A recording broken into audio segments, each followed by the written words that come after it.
What's up, guys? It's TRT77 here with my Week 8 game of Season 4 of the BDL. This week we play Rick, and as you can see, I've got the paste on the screen along with his team. Rick has got a really threatening team offensively. He's got Garchomp Mega and Zapdos Gala, which are both real problems for my team. Kartana, as we know, is always Snowball City, and he's got a few other sleeper mons that have done well for him as well, like Espeon. Rick is a really good player, and I'm expecting him to have prepped for my team based on previous weeks, so I don't think the same old tricks are going to keep working as we keep going through the season. But as far as I'm concerned, we need one more win to seal up playoffs at this stage. So that's what we're going to go for, and then perhaps from there we can reevaluate. Here I've got my sets in front of you. The first mon on our list is Dusclops. Dusclops is Fizdef set, here for Zapdos, here for Garchomp. Doesn't even die to Kartana, which is kind of crazy.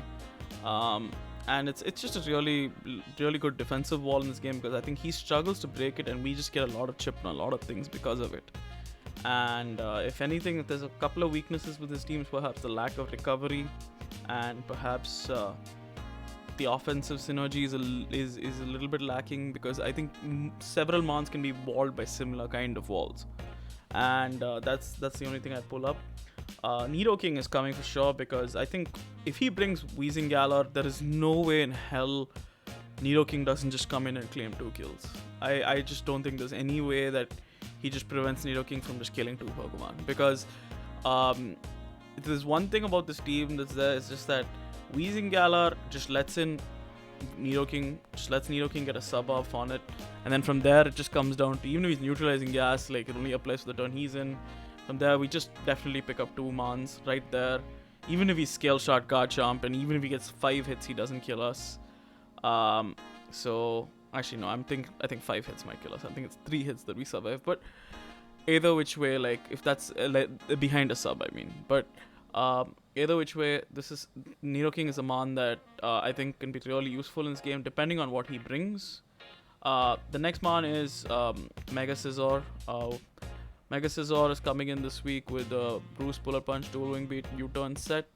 Just regular set pretty much. It's got a little bit of Fizz Def so that it can aid Dusclops, so Dusclops is not absolutely pressured into checking all the mons, and it's a good switch into Kartana, because Kartana really, even as long as it's not SD Life Orb or something, really, like even that set is not doing way too much to Mega Scizor for me to worry about.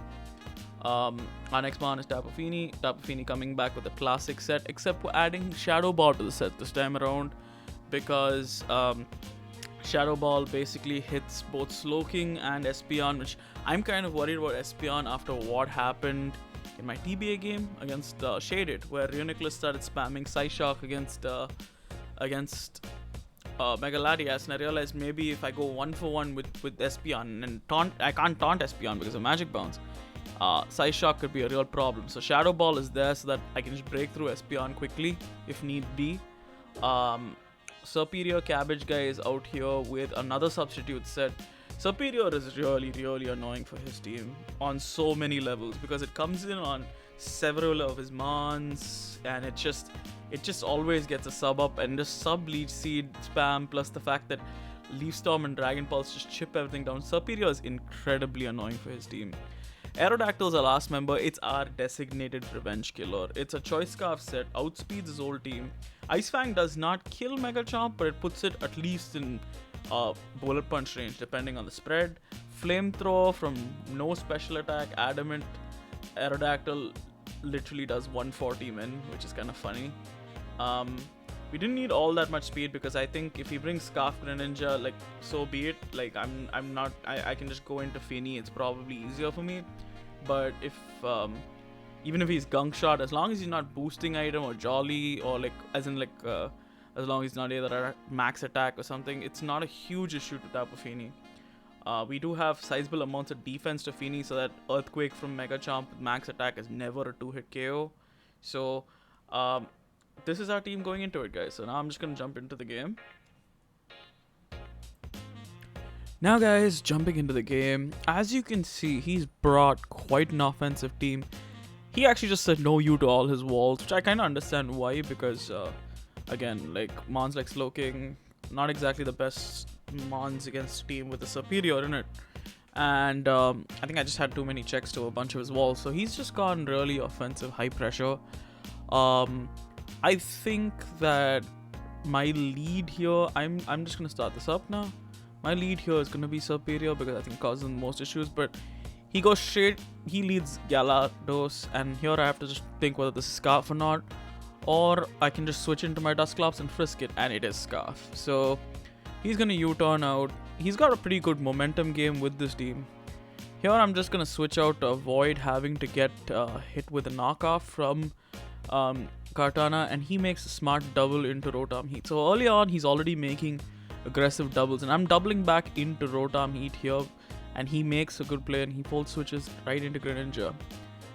Here I'm gonna double into Sup. I don't see a reason not to go Sup, and he gets a T-Spike up. So early game we are on the back foot a little bit here. He's made some really good plays so far. He's made good doubles and he's been pivoting around, but here I'm gonna get the sub off with Sup.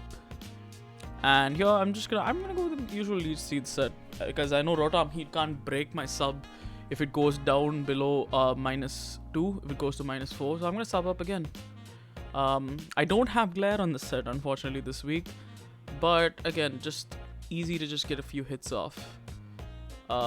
Unfortunately we don't get we should have probably Leaf Storm there. It still does a decent amount of damage to Galados, but here we're gonna get big damage off on Espeon, but Espeon reveals the Psyshock. So our set when we were building this team is confirmed. This Espeon was likely brought for Tapu Fini, and that Psyshock was probably going to do a lot of damage to Tapu Fini if it came down to it in a 1v1 scenario. But here we're going to get some damage off on Rotom Heat.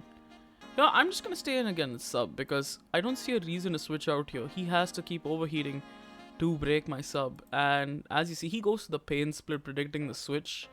So I think this is the first actual play we've gotten right here, the first read we've gotten right here. I'm going to Leech Seed again, because again, no reason not to just get health back. And we've nicely chipped down Rotom Heat here, which is absolutely great for Scizor. He has to keep overheating, and we can just keep getting a sub off here. And this is why Serp is so annoying even for its resist. And here again, I don't see a reason not to sub here.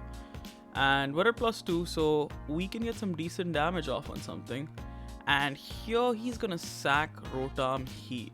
So Superior already coming in good this game. We've gotten rid of Rotom Heat, but now we don't have a sub up, and he's likely gonna go his Scarfer, which is Galados, and threaten us out. Here I made this play. A lot of people were confused about this when I made this play.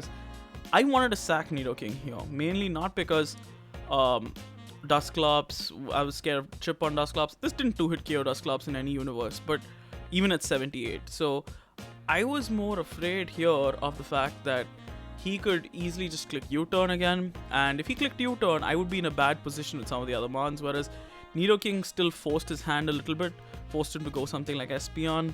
So that gave me a bit more switch initiative. And the other thing is, I just didn't want to let Dustclops take the T-Spike or Fini take the T-Spike. I just wanted to absorb the T-Spike ASAP, and then if he needed to get the T-Spike again, like now I know it's coming from Greninja, and that's a free turn for me essentially. Or likewise, basically I just need if he needs to get a T-Spike again, that's that's a turn that I can see as a free turn right there. So here he's going to he's jolly with that damage. That's a max roll, I think 89%, 89-90%, because we had like 24 HP on this.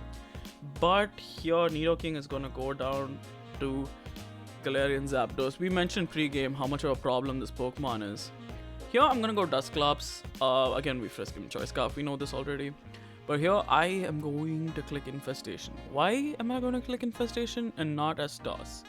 Well, basically, if he goes into something, I don't want him pivoting out, or I don't want the doubles. I want to make sure I get consistent damage off it, because like the way he's played so far, he's played really well so far. But he's been trying to chip down Dustclops slowly while managing the damage between his Mons. And I want to go 1-for-1 here. And if he gives me Galarian Zapdos here, that's brilliant for me, in all honesty, because I am not too terrified of Gren, I'm not too terrified of Kartana. I've gotten good damage off on Espion. So if he wants to go 1-for-1 here, I am absolutely all down for that. And he attacks me here, and we get the infestation off on Zapdos. Here, I'm just gonna S-Toss, because S-Toss and infestation chip should kill him. And Dusclops picks up its second kill of the season, which is really, honestly, not something you really expect to hear. But Dusclops has gotten rid of Volcarona and Galarian Zapdos this season. And here he goes in Espion, and he's just gonna pick us off with the Shadow Ball. So here we're at 4-4. Pretty good position for us, I think, because we have good chip on Espion. We have, we've gotten rid of Galarian Zapdos, which is the biggest thing for me, honestly. And Rotom Heat, which gives me a little bit more playability with Scizor. And here I'm just gonna go Scizor, get the Mega off. He goes into Garchomp, which honestly I don't mind this play. He's given me good chip on Mega Chomp here. But here, obviously, I have to switch out because Mega Chomp has a good special attack stat, and he's more than likely gonna click Fire Blast. So I can't stay in here. And I go into Tapu Fini.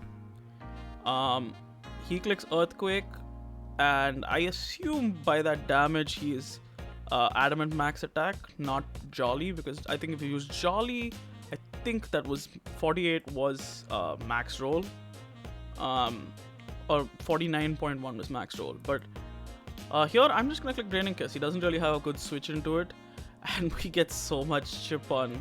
Well, not really. I'm not gonna say so much chip, but like that's still good recovery for Tapu Fini. And here, I'm gonna double because I can take any move Katana wants to throw at me with Scizor. I've got more than enough investment. He goes into Chomp.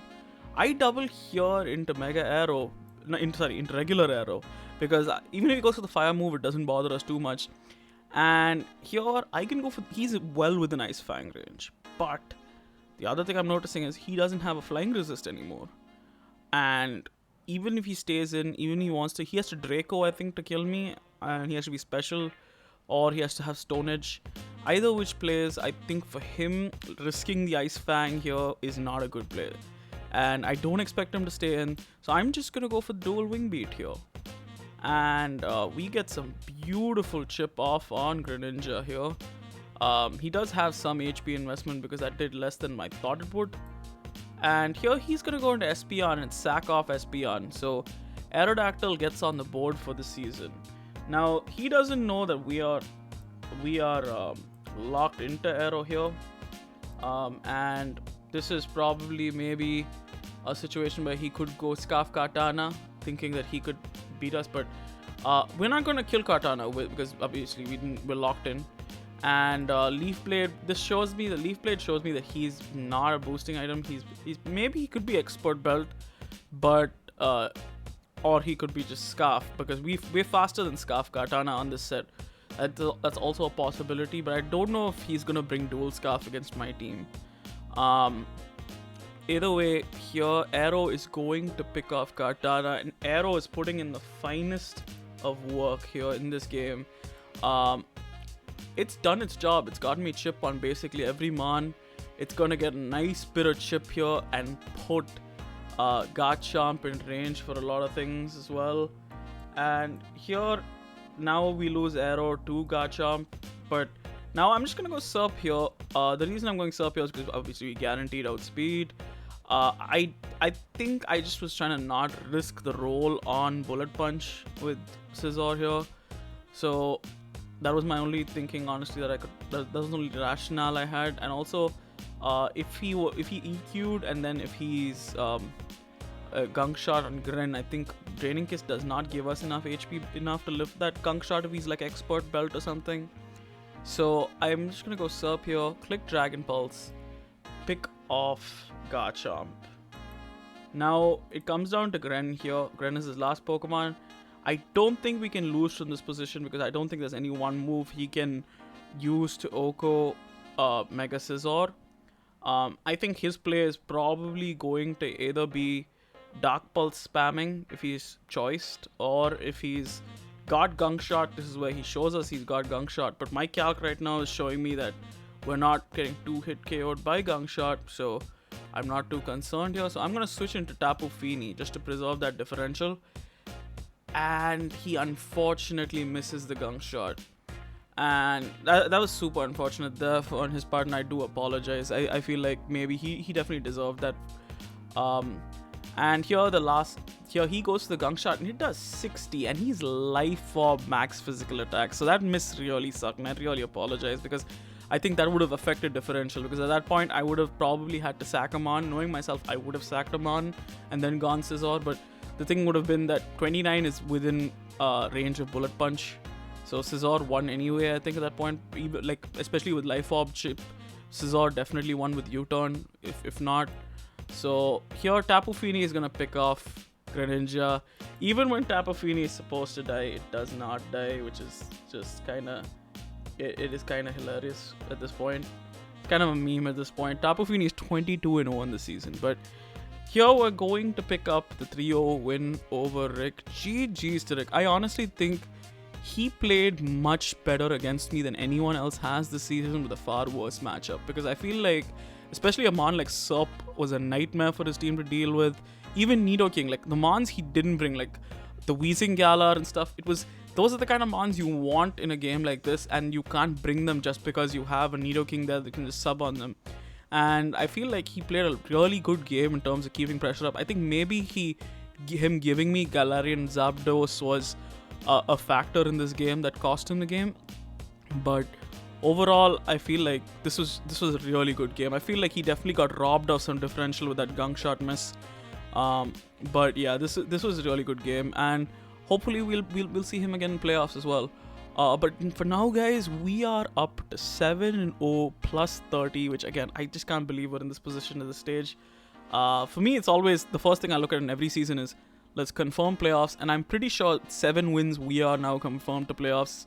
I don't think any of the teams outside the playoff spots can get to 7 wins at this stage. So I know it was more like a formality because of our differential and everything, but at this stage I'm just happy to confirm the spot. There is a playoff bye for the top 2 spots, so maybe we do try for one more game to get that 8th win, and then maybe end up in the top 2.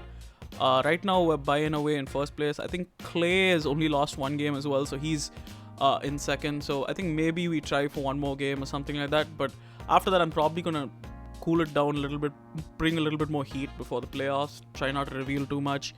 But this has been a really fun season, guys. Thank you all for watching, and I think my next game will probably be a little bit delayed in BDL, not too much, like about 4 or 5 days. And my next TBA game should be up around the same time. We play, I think, I might be wrong here, but I think we play Papi in both. So it's gonna be a hell of a week. It's gonna be a really good week. So this is me signing off, guys. This is DRT77, wishing you safety and happiness this new year. I'll catch y'all on the next one, guys.